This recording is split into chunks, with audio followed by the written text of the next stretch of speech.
Dabo, you escaped with a 1-point win in North Carolina Saturday. How can a game like that benefit your team long term? Well, I think, there's always going to be some adversity in a season, and we really hadn't had any to this point. I mean, we've been able to win. We've had moments within games, but really we haven't had a stressful fourth quarter, if you will. And so hopefully it'll help us, just grow and be a little more detail oriented. We got a very young team. That's the benefit, I guess, is the best part is most times you lose a game like that and you have to learn. The good news is we didn't lose the game. We were able to win it, but yet we still have so much to teach. Last year, Trevor Lawrence had a remarkable freshman season, 30 touchdown passes, 4 interceptions. This year, 8 touchdowns, already 5 interceptions. How would you assess Trevor's performance so far this season? Well, he's played well. I mean, he's through the first 4 games, we scored more points and had more yards than any 4-game opening stretch in the history of Clemson football. And a couple of those games, he didn't play a whole lot. And then I thought on the road up there the other night, it was great to see him respond. Because, if you think about it, Trevor's had 0 adversity since he came to Clemson. So that's the first game that he's had a really adverse situation in the fourth quarter, game on the line. Mm-hmm. And, I just thought he was really, it was good to see. I just thought he was very gutsy. I thought he showed great leadership. He didn't play his best game. He missed a couple plays. We had penalties. Oh my goodness. We hit a little simple ball that's probably going to go 50 yards and the receiver just falls down, like self-tackleization. And so just stuff like that we got us out of rhythm. But you find out a little bit when it's not your perfect day. And he has not really had that. Mm-hmm. And so it was really awesome. I just thought his leadership was great. He made a couple of big runs, couple of tough runs. I think it was something that I haven't seen yet because I have not seen him in a game on the line in the fourth quarter to this point. And he's been here for 20 games. For so long, you have chased to get to the mountaintop. Now you've won 2 national titles. You are the mountain. How do you keep your guys on edge in pursuit of another national title? Oh man, we ain't the mountain. You like that, huh? Yeah, we ain't the mountain. If we're a mountain, we're a little molehill. We got a long way to go, man. We start over every year, and I love that term because that's kind of what I talk about every year is you're kind of climbing a mountain, and how do you climb a mountain? One step at a time, and so. It starts. You got to start over. These mountaintop experiences of life are great. They're awesome, but we're not meant to live on the mountaintop. The fun part is the challenge of the climb and the journey. And so I always kind of start over every year, and I say, all right, we got a base camp here. We're getting our materials together, making sure we got the proper gear and tents, and we got to get everything. You got to have a good plan. You don't want to get halfway up the mountain and go, oh crap, we forgot the water. So we try to get everything together, and then you climb, and you get prepared, and it's okay every now and then to go, wow, and you look at the top of the mountain, but then you just got to put your head down, and it's one step at a time, and you enjoy all the journey, and so that's really what we do every year. We start over. You don't get to start you don't get a helicopter ride halfway up the mountain.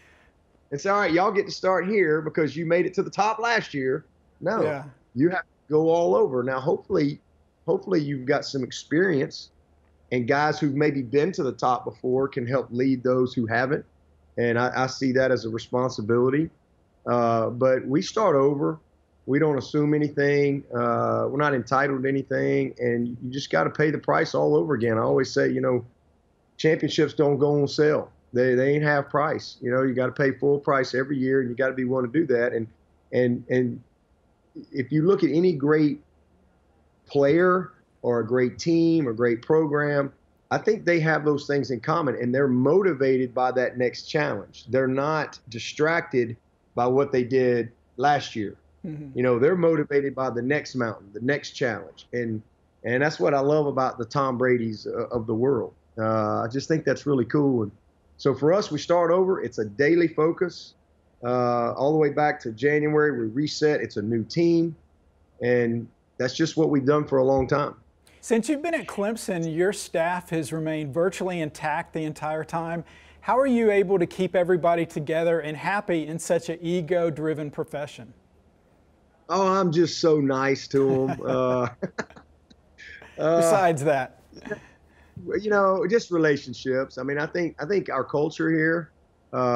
First of all, it's a great place to live. If this is your profession and what you do for a living, I mean, it like there's a simplicity and a quality of life in Clemson, South Carolina that's hard to find, and it's really hard to understand unless you've lived it. Like Monday through Friday, we have this very simple life, but on the weekends we get the biggest stage to do something that we all love to do.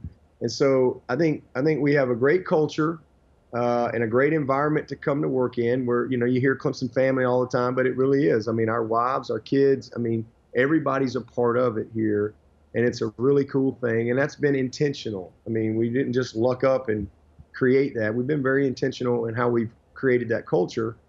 And then the fact that, you know, our administration, you know, stepped up a decade ago, not quite a decade, probably we weren't there, probably my third, fourth year, you know, I'd say we got committed to where, you know, I don't have to worry about losing a coach because he can go make more money somewhere else. Right. And so we have an environment now where guys will actually stay here for a little less money. We've had several guys that have had that decision because of the quality of life. So, you know, financially, obviously, that's always a factor. And that's not really a factor for us anymore. I mean, our coaches are we've worked our way there. We didn't start there. We've worked our way there. And so the quality of life, certainly, you know, you don't have to make lateral moves here to get paid. And then just we can recruit at the highest level. We've proven we can win. And I think all of those factors, and then the fact that we like each other. There's just a lot of relationships. If you look at my staff, a lot of them played for me. There's a lot of trust and respect, and I think they like how I run the program, and so it's worked well. And you know, it won't always be that way. When we've had change, it's been good. One of the greatest traditions in college football, touching Howard's Rock, running down the hill. You've made that trek 76 times. How close have you come to falling? You know, I think I've been pretty stable for the most part. Probably maybe the Notre Dame game when it was like pouring down rain. That's probably the most cautious that I've been. If I can get down the hill without becoming a blooper for the rest of my life, then the rest of the day is usually pretty easy. All right, Dabo, I'll get you out of here with my final 4 questions. Appreciate your time. First one, what is your favorite word? My favorite word, I would probably say, oh man, I got a couple of them. I would say a tie. I got a tie. Can I do that? Go ahead. Yeah. You're a national champ. You can pick 2. All right. Well, one word for each one. All right. So my favorite word would be believe. Okay. Because I think, you know, you got to have a belief to be to successful and to be great. You know, how we think is really what dictates everything, and our thoughts, our actions, and so on. And then, but probably the one that I love the most is the word joy, because joy is from the heart. Right. And you know, it's not. I mean, everybody wants to be happy, but being joyful is not dependent on anything else. You know, joy comes from, to me, your faith and just no matter what the situation is, not letting anything steal your joy. Yep. So I love those 2 words. Okay. What is your least favorite word? Can't. Okay. I think that's a bad word. If you were not a coach, what profession would you like to try? Probably your job. I don't know. I might. We don't get paid very well. I don't think you'd like it. I don't know. I probably, you know, I did real estate for 2 years, and that was a lot of fun. I did well in that, and I got to travel around the country a little bit, and you know, it was kind of neat putting deals together and stuff. But I would say I would probably still do, you know, something in sports, whether it be broadcasting or you know, I don't know, something to do with sports. And finally, when you finally get to heaven, what do you want to hear God say to you? Oh, that's easy. You know, hey, well done, my good and faithful servant. That's really all I hope to hear.